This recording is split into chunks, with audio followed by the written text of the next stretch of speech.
Halo guys and girl, balik lagi di One Punch Man tier list video. Bannernya Gale UR, Langsung saja ya.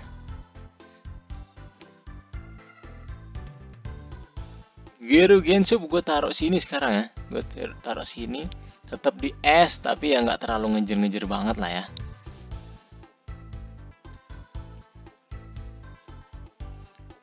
PM turun sedikit, walau tetap optimal, tapi selain PPP, sekarang ada juga Gale yang menghujani tim kalian dengan stun. Makanya sekarang tidak jomplang lagi seperti yang banner sebelumnya antara PM dan si Melza.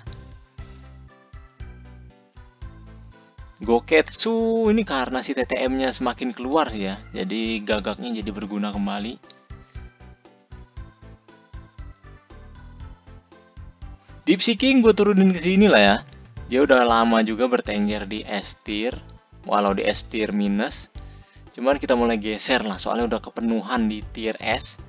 Plus dia hanya PvE kan. Melza walaupun betul dia imun stun, imun silent dan stun, tapi tetap lebih vote atau lebih tinggian tiernya PM. Pendapat gue pribadi karena matchnya terlalu cepet cuy. Satu round itu udah rata, nyaris rata. Nah kalau pakai Melza, boro-boro kepake itu revivalnya.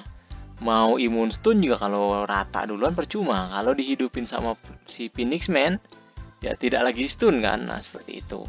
Tetap tinggian PM tapi tidak lagi jomplang. Kemarin kan A plus sama S. Sekarang jadi A plus versus S minus.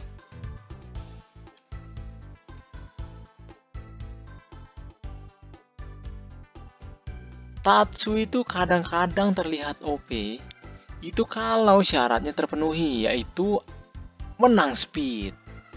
Berbeda dengan Phoenix Man yang kalau misalnya kalah speed itu nggak terlalu signifikan. Buat Tatsu signifikan. Kalau kalian kalah speed, kelar si Tatsu kalian. Bukan hanya pelangak-pelongo, hilang. Kadang-kadang, kata-kata kadang-kadang itu, dan sulit juga loh kalau harus menang speed terus. Makanya tetap enakan Goketsu dan PM sih menurut gua. Kalau harus melee, ya Goketsu itu grappler ya. Kita yang sama-sama esper saja. Gua lebih pro PM ketimbang Tatsu. Sonic tetap di situ. Kita geser bom ke kanan juga. Tiernya tetap tinggi, cuman dibanding UR yang lain, enakan UR yang lain sih kemana-mana. Seeking tetap tinggi, yang kemarin kita tidak sadar. Gua lebih tepatnya, mungkin kalian yang suhu sudah sadar duluan. Kalau awaken 2-nya di round 2 itu hanya sekali, ulti chase-nya, itu tidak mempengaruhi unit tier si King. Tetap OP dan sangat gua rekomendasiin untuk tetap diambil. Si Gale-nya di sini, ya betul sekali, sama-sama tinggi, tapi bukan berarti kalian harus ambil si Gale ini karena sama role-nya. Baiknya memilih salah satu saja antara Sonic atau Gale. Bagian keepsake tier list. Kita mulai pelit posisi ya. Kita geser dikit-dikit. Deep Seeking mulai turun. Terus karena Drive Night Core turun, jadi Think of Vegetarian juga turun. Glory Bass juga turun. Tatsu kita turunin. Si Sonic turun karena keepsake-nya tidak semua, tapi bagaimanapun ada potensi tidak bisa lagi nge-cut energi. Ini si Metal Bat, gue masih nggak merasa dia bisa di S+. Karena dia ini finisher, nggak bisa yang berdiri sendiri juga, tapi solid lah S itu, solid. Bom ini juga termasuk S. Ingat ini keepsake tier list ya, bukan unit tier list. Bukan berarti gua rekomendasiin ambil si bom. Aplikasikan tier list ini untuk unit yang kalian sudah punya saja. lihat unit tier list kalau kalian mau lihat chart tiernya. Si King tetap tinggi ya.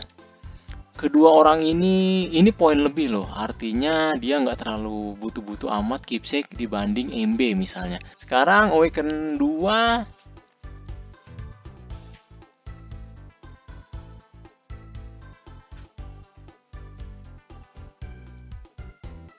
tadinya si G4 ini mau gue turunin, tapi karena gearnya juga stun, alhasil dia tetap di situ. Walau banyak teror non crit damage free, cuman utility lainnya yang attack buff dan dispel stunnya ini berguna sekali si G4 ini. Makanya jadi dia tetap di situ. Ini King, gua menilainya ya. Sesuatu yang kita tidak sadar, gua lebih tepatnya, kalau kalian kan belum tentu juga, bisa jadi udah sadar. Awaken 2-nya yang round 2 ke atas hanya satu kali follow up, ternyata itu di PvP tidak sesignifikan itu. Secuil turunnya coy. Secuil. Karena bagaimanapun round pertama itu penentu di PvP.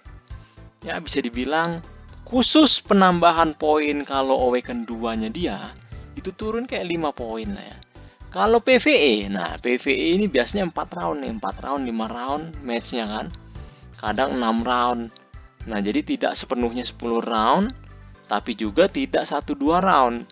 Berarti kayak setengahnya lah poin Awaken 2-nya. Ingat ini di konteksnya di Awaken 2-nya. Kalau unitnya no debat emang udah top tier sih. Kalau unitnya polos Awaken 1 itu no debat udah top tier si King ini. Kita lagi bahas skema atau mekanisme Awaken 2-nya yang ternyata round 2 hanya sekali follow up. Di PvE itu turun kayak setengahnya lah bagian Awaken 2 poinnya. Kalau di PvP ya ini turun drastis nih. Bisa turun 3/4 dari poin Awaken 2-nya. Ini gue ulang lagi ya, ini kita lagi bahas Awaken 2-nya loh. Poin dasarnya itu sudah OP, sudah top tier. Jadi keputusannya gue taruh di S dari S+. Ya S- lah yang paling mentok-mentok. Nyaris S-, tapi gue putuskan tetap di S. Awaken 2-nya si King. Jangan lupa ada bonus damage plus dia tidak nebeng banyak lagi ke temen seru juga di Awaken 2-nya. Atomic di sini, Gale di sini. Awaken 2-nya ini penting banget sih Gale menurut gua. Gale UR recommended line up. Di Corboros ada Genus, ada si Smileman, ada Lin. Ini di Drive Knight. Kira-kira seperti ini. Drive Knight-nya taruh di depan si Gale. Kalau Gale-nya nanti bintang 5 bisa diganti dengan char atau carry lain. Soalnya kan Gale bisa ngasih evasion kan. Sayang juga. Ini basic atau fondasi polosnya seperti ini.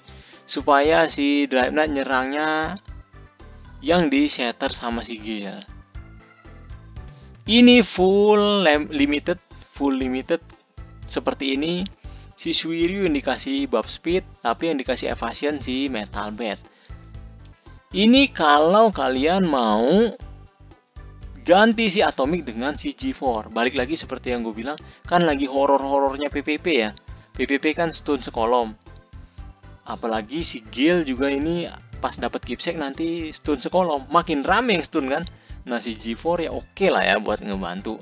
Plus karena G4 dan si Gale-nya imun stun di Awaken 2-nya ini kan full limited. Tuh makin ngebantu lagi buat dispel stun. Jadi tergantung antara dua setup ini.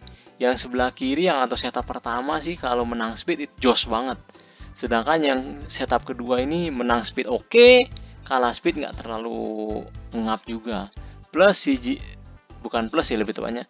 Kalau mau diganti si G4 ada opsi antara dua ini sih. Ada opsi antara dua ini. Tetap aja sih gue lebih pro PM ketimbang Melza ya.